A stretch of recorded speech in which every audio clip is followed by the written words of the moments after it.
Hey guys, Roni here. This week's podcast is right on time. It's Thursday, although it's towards the end of the day, so I'll probably be late with posting this.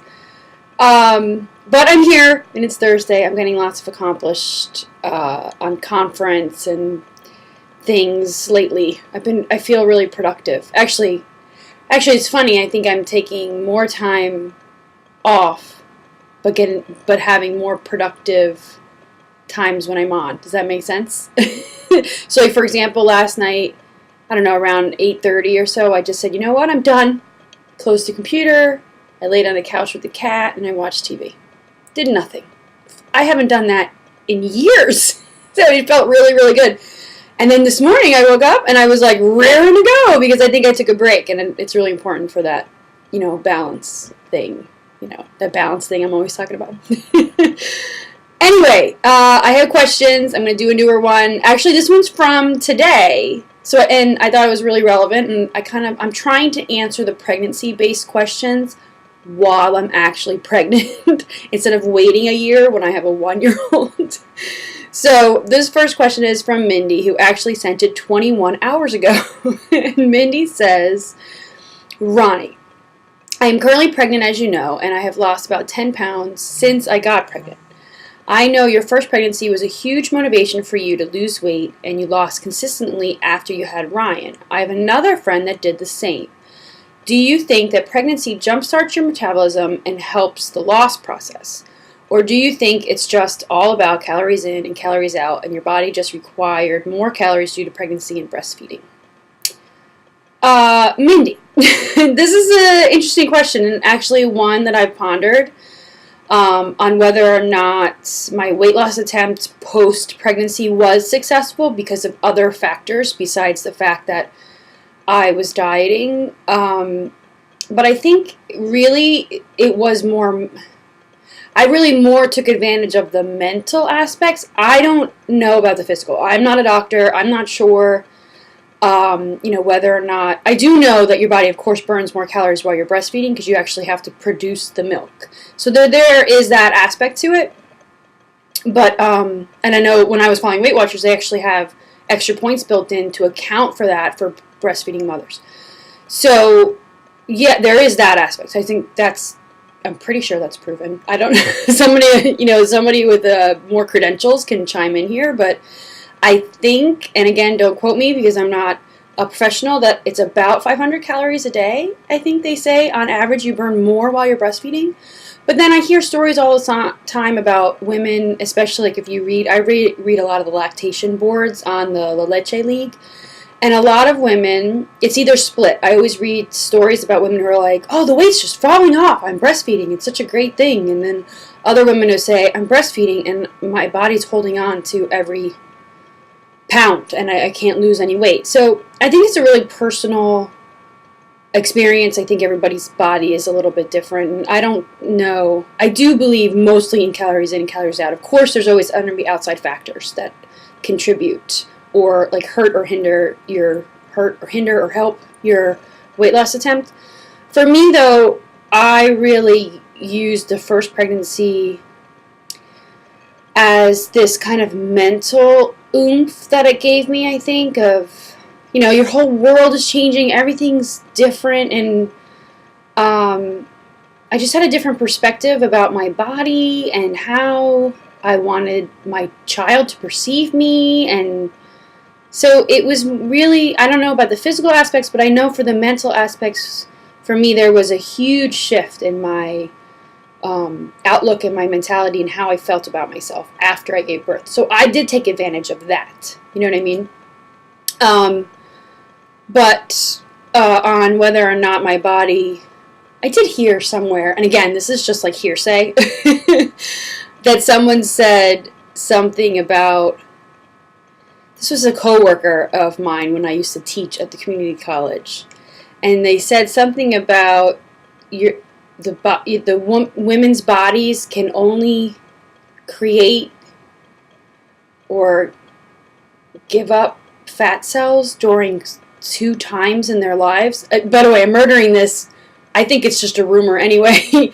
But something about puberty and childbirth and breastfeeding were the only two times that your body will actually remove fat cells or something like that. I don't know. I think it's bogus. But I think there are some theories out there about that. I would say, congratulations on your pregnancy, and use post-baby as as a refreshing. I think a lot of times you're so overwhelmed after you have a baby. Everything's going to be different from that moment on, and sometimes we use that as an excuse to give up on ourselves, like, oh, this is so hard and everything's changed and I don't have time to take care of myself. I don't have time to eat healthy. I don't have time to get an exercise. Versus looking at it from the other direction of everything's up in the air anyway, everything's craziness. I might as well carve out a new routine for myself, or I'm going to take my time when I can, and I'm going to treat myself as best as I can for my child versus forgetting who I am and just not caring for myself because I'm so overwhelmed. You know what I mean? I don't know. There's two different mindsets there. But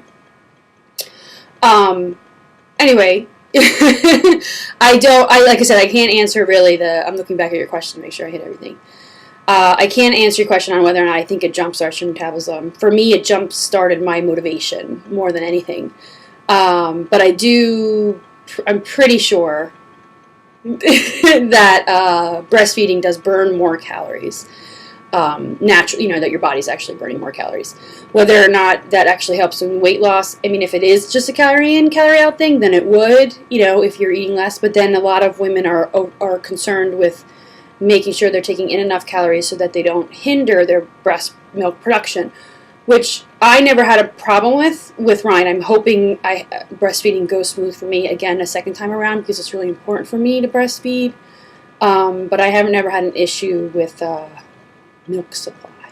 But great question, and I'm sure somebody will chime in our comments and let us know if they feel that pregnancy and breastfeeding jumpstart metabolism or not. I'm really curious if there's anybody who has any insight into that. Okay, next question. I'm trying to fumble as I find it here. This one's a little bit older. It's from the fall, and it's from Susan. And Susan says, "Hi, Roni. I would just like to say thank you for the inspiration you provide on this blog. I would just like to ask if you could simplify how you lost weight. I understand that you followed Weight Watchers and counted points, but what was your whole, quote, plan of attack? If you could put it into a few points. Sorry to bother you when you have given so much information already." Oh, Susan, that's all right. As you can tell, I don't mind talking about it.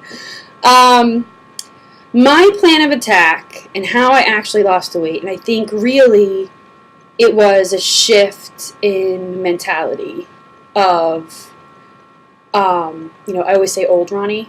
Like old Roni used to go, I'm going to follow this plan until I reach like bikini body. And I wasn't really conscious of what it was I was doing. I don't know how to describe it. It was more like, I would catch something online about the grapefruit diet or read the latest book about, the 4-day diet or whatever, like, and I thought, oh, that's it. That's the thing that's going to solve all my problems. And I would, try it, and then within a day, most of the time, I would abandon it and it would give up, and I would kind of go into this weird cycle of binge eating, and it was a madhouse. Like, it was maddening now that I think back of it. My new plan, my plan of attack when I actually lost the weight was a true overhaul of my entire lifestyle. And it sounds so cliche. Like, I hate saying the word lifestyle. I despise the word. I really do. But there is really no other way to describe it. I really, really wanted to change who I was. And I don't mean that in a bad way. I mean that I didn't want to be the yo-yo dieter anymore. I was like, this has got to stop. And you know what I mean? Like, having the baby was my big, this has got to stop for him. So that was kind of my aha, like that helped with my aha moment.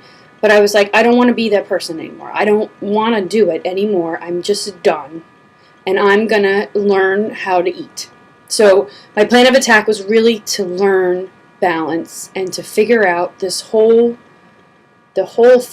approach where it wasn't a quick fix anymore. It was, I am going to kind of learn how to eat. And it sounds so basic. You would think everyone just knows how to eat, but I don't think that we do. I think we have so many outside influences and so many temptations and things and products and food addictions, and you know what I mean? I really think that we're bombarded with so much. So for me, it was really a path of education. Like I really, really wanted to learn how to eat for me. And so I know you asked for simple points, and here I go, like completely just babbling. But I mean, simply for me, then I chose Weight Watchers at the time because I thought it was the most. First of all, I liked the idea of the meetings, and I committed to going once a week. And at the same time, I started the blog, and I committed to posting a weekly update on the blog. And that's really how this whole blog started.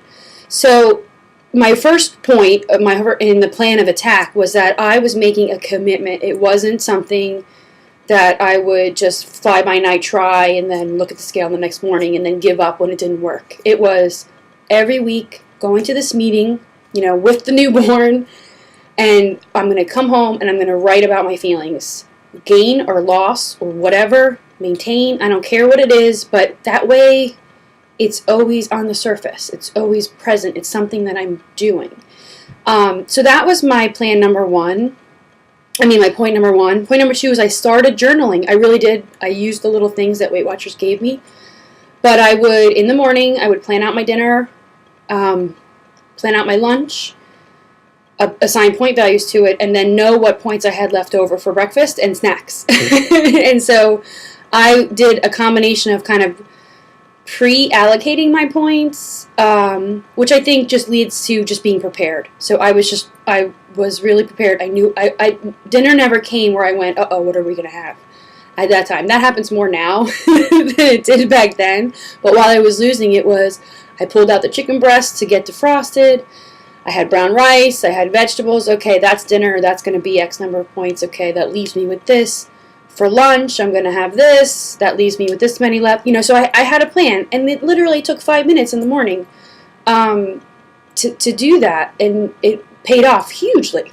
So that would be my second thing was, so the first was commitment to it and really having accountability with the blog and going to the meetings. The second would be just planning and like food journaling and being really, really aware of what I was going to eat and how it affected everything else that I was going to eat. Like dinner affected breakfast, because if I knew I was going to have pizza for dinner, then I would eat a lighter breakfast. So having that plan.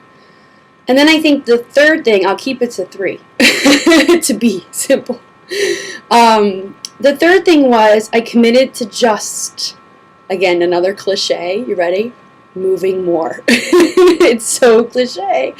But I think before then, like most of my 20s, I spent really not doing much, and even thinking about it, I get a little upset at myself because it was such a fun time in my life that I didn't take advantage of. Like I had no kids. I did take advantage of it, but looking back, if I was who I am now then, oh my gosh, I'd be having a ball right now. Of course, hindsight's 20/20, and I wouldn't change a thing about my 20s. I really wouldn't. I wouldn't be who I am today if I wasn't who I was then. You know what I mean? But I decided that I was going to start, as cheesy as it sounds, living, like doing things, like shut off the TV, dance around the house, go for walks. I used to strap the baby. I had this little hip hammock. I can't wait to get another hip hammock. I had this little hip hammock thing that I fell in love with. Then I would carry Ryan everywhere I went. We would just go, and I started going to I researched the local parks. I knew where the local trails were. And it kind of goes back to what I said before about changing. I really wanted to change who I was. I wanted to change my lifestyle. I wanted to be that active person that had fun and went out to the parks on a Sunday afternoon and took advantage of the beautiful weather. And I wasn't that person before. I really wasn't. So I wanted to be, and in my mind I was, but I wasn't actually doing it, for whatever reason. So that would be my third point. Like I just moved more, and every day. And you can look back at my archives. I used to do like a little, I might go back to this. I'm not sure yet. Once the baby comes and I go on my weight loss plan. But I used to do a little journal at the bottom of posts where I would put my food journal, like what I ate. And then I would have a little cell, like a little row for activity, because I wanted to make sure that there was conscious activity every day. So whether or not there was a walk after dinner, or a trip to the gym, or, we went to the park that day, or I played an active video game, like I played the Wii or something, whatever it was that I took, even if it was only 15 minutes, I made some kind of conscious decision to move more that day. And again, at that time when I was losing, I wasn't a gym rat, so I didn't really do the gym a lot. It was more of going for walks, playing. I think we had this game. It was called Shape Up or something like that for PlayStation, where they had this all activity thing where you would move and grab things and do. And I remember playing that with the baby, and the husband would watch, and it would be all cheesy. But I was like, no, I have to do this. Let me just do this before we watch TV, and I would just squish it in like 20 minutes. So that would be the three things. So my plan of attack was accountability. For me, it was meetings in the blog. It could be anything, planning and food journaling, and moving more. Was that simple enough? Those were the three big things if I really think about it. I'll ponder that some more. That actually would make a really good blog post. I would ponder that more and see if I can come up with more. I have old posts where I wrote about all the things that I did and some tips, and I can dig those. I'll dig those up and put them underneath for you underneath the video as well. Okay, I'm going to move on. That's a great question, though. Like I said last week and almost every week, I can talk all the time about weight loss because it's really easy for me to put myself back in the mentality before I lost the weight and the mentality after I lost the weight.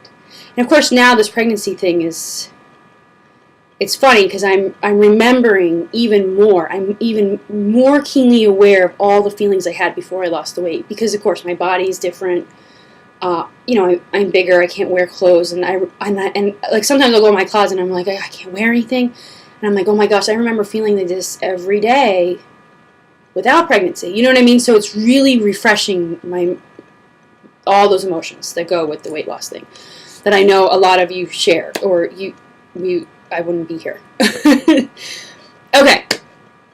Next question is from Kate, also from the fall.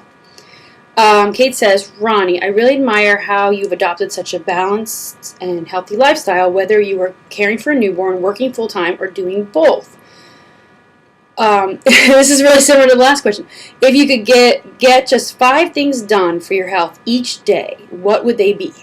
I'm curious to hear what you and your readers must-do checklist would look like. Kate.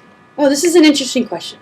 You would think that these are the questions that I would prepare before I do the podcast, but then I think that's no fun. I'd rather wing it on the go, on the fly.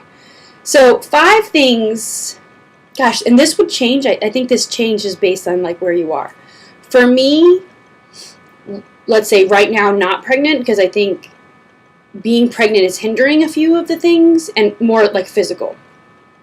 But if I had to choose 5 things that I would do every day for me, let's see, I would definitely run.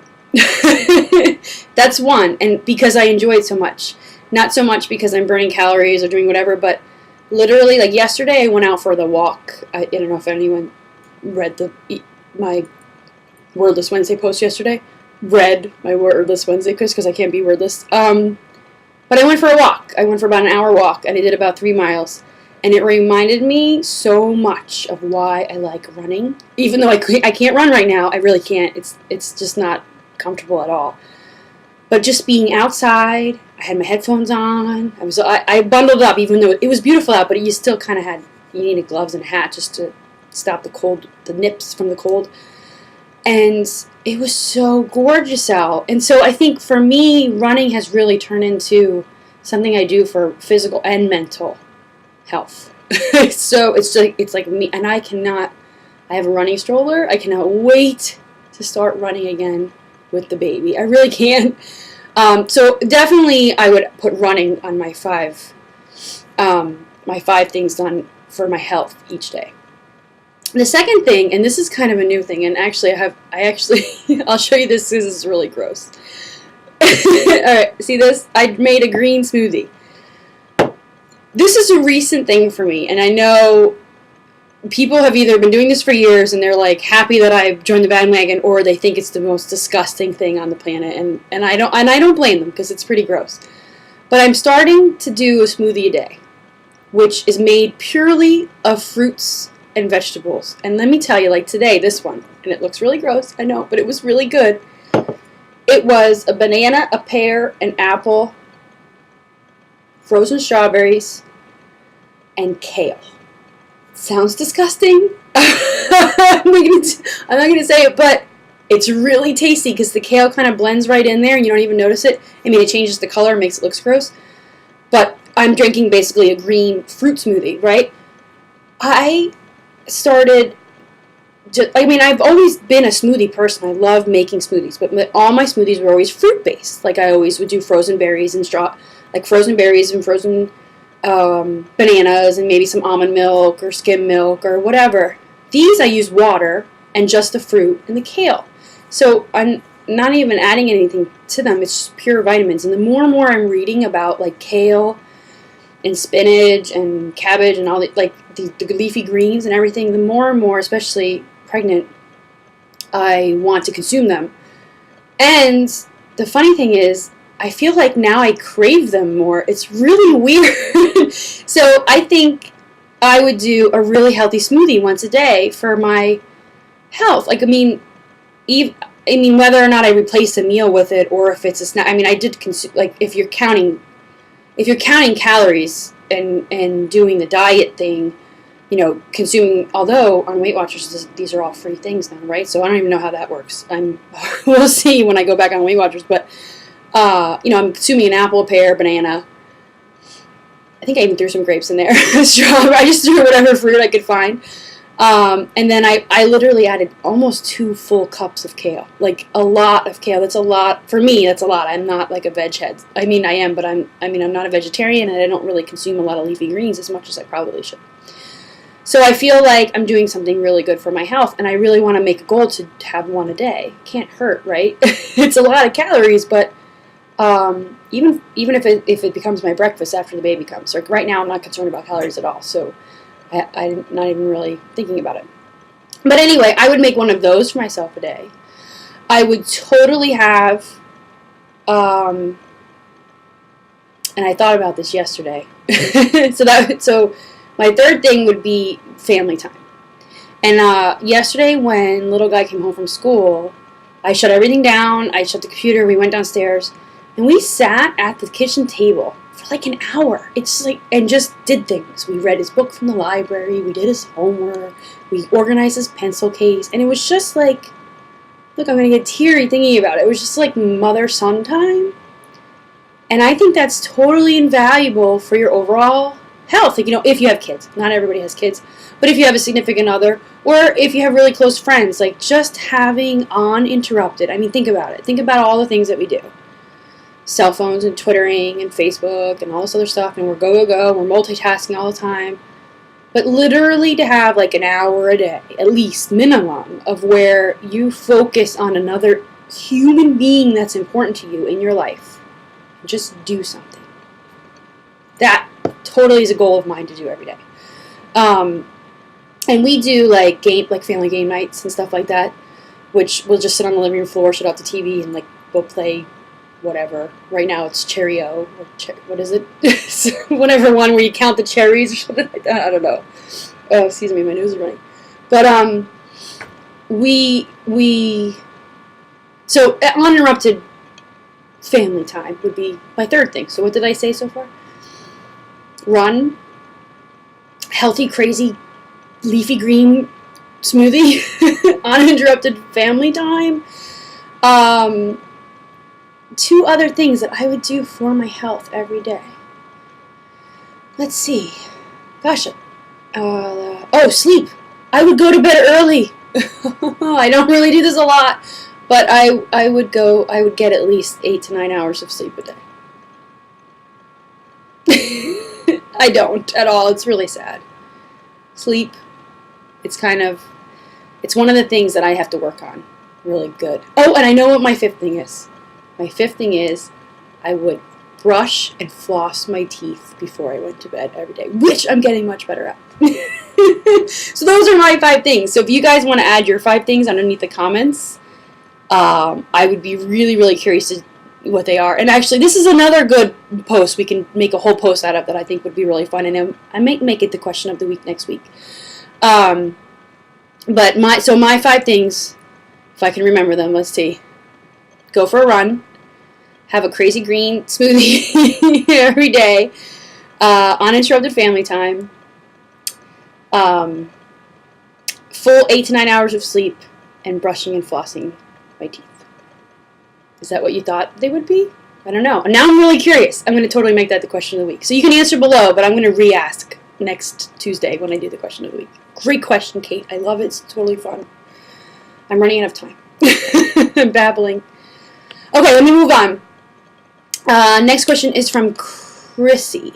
Chrissy says, Roni, I have to say I absolutely love your blog. I feel like I personally know you. Thanks to you, I recently started a running routine. I'm running in intervals right now and trying to work up running for 30 minutes straight.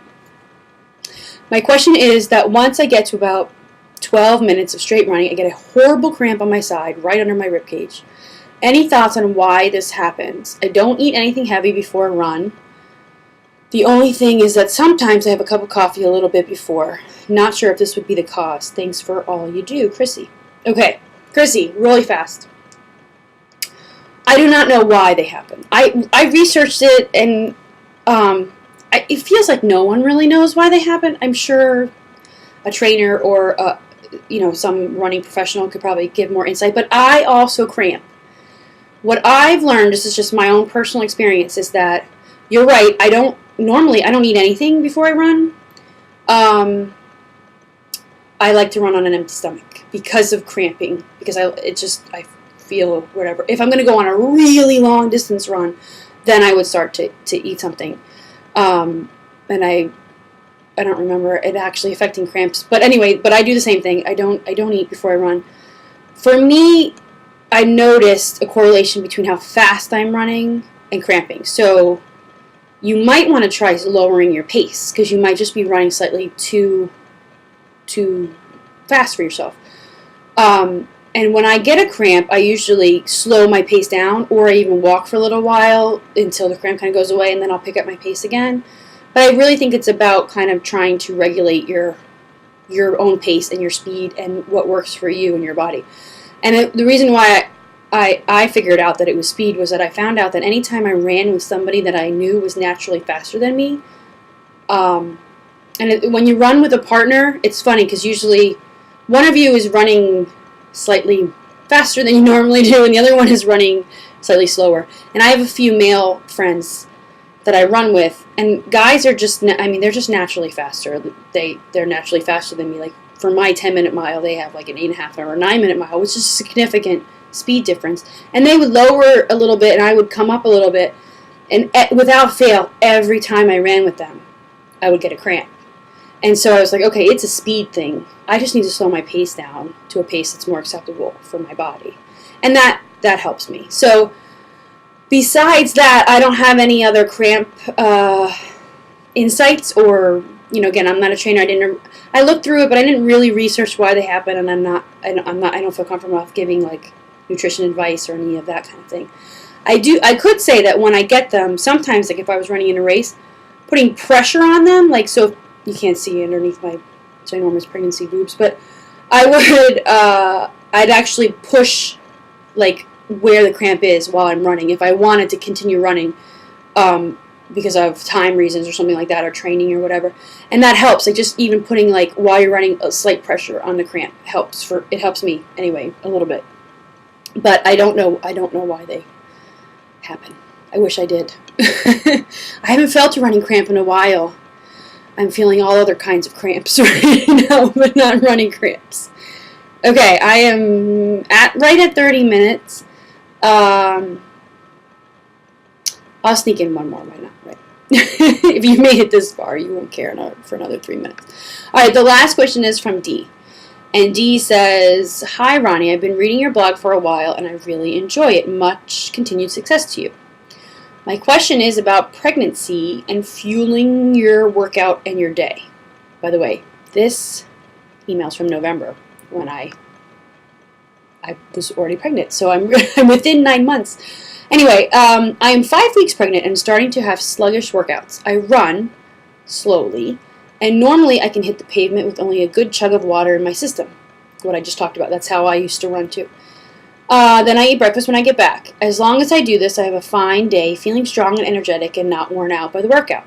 Now that I'm pregnant, I get incapacitatedly tired if I work out before work, even with breakfast. I've tried eating a banana before the workout and a bigger breakfast, but I still can't barely function at work in the morning. I take naps at lunch, and that helps with the afternoon. Anyway, do you have a fueling strategy for pregnancy and working out that you can share? Feel free to link to me to a post if you have this addressed somewhere else. Okay, I actually remember Dee's question because I think I answered her privately and then kept her question in the archives to do in a video. Here's what I would say to Dee, and I think this is probably what I say to you.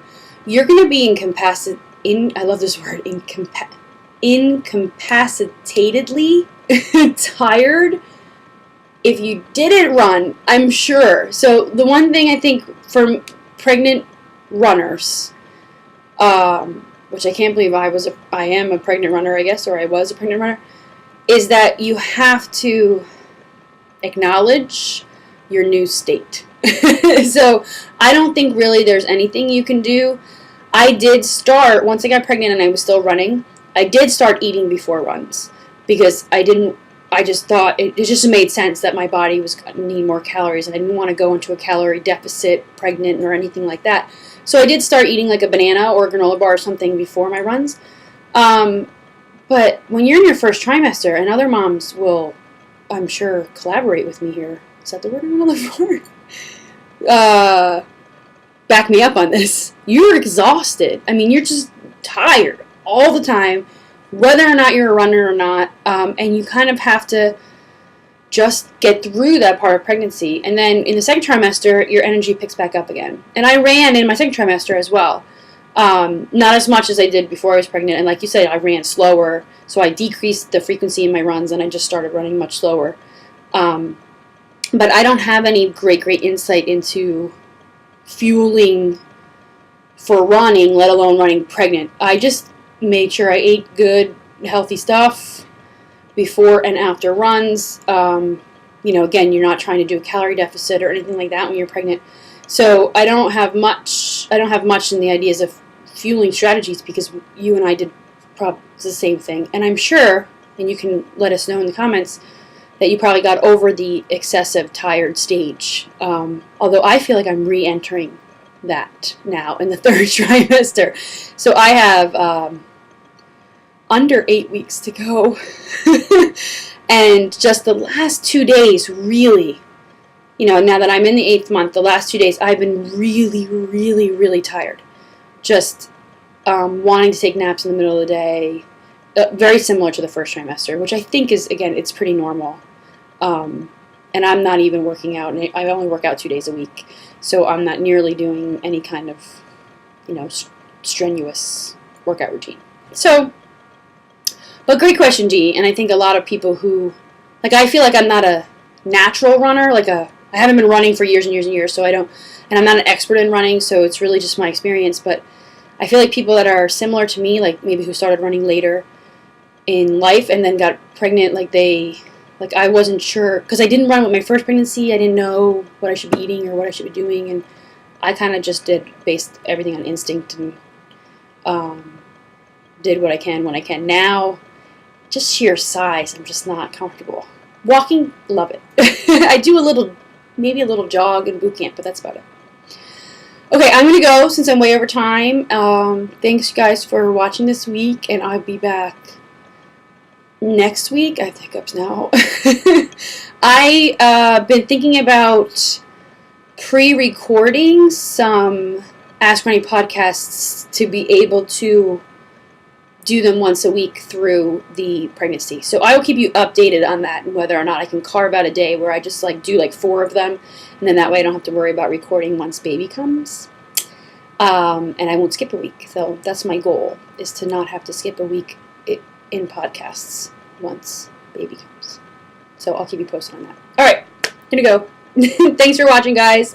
Hope you have having a great week and have a great weekend.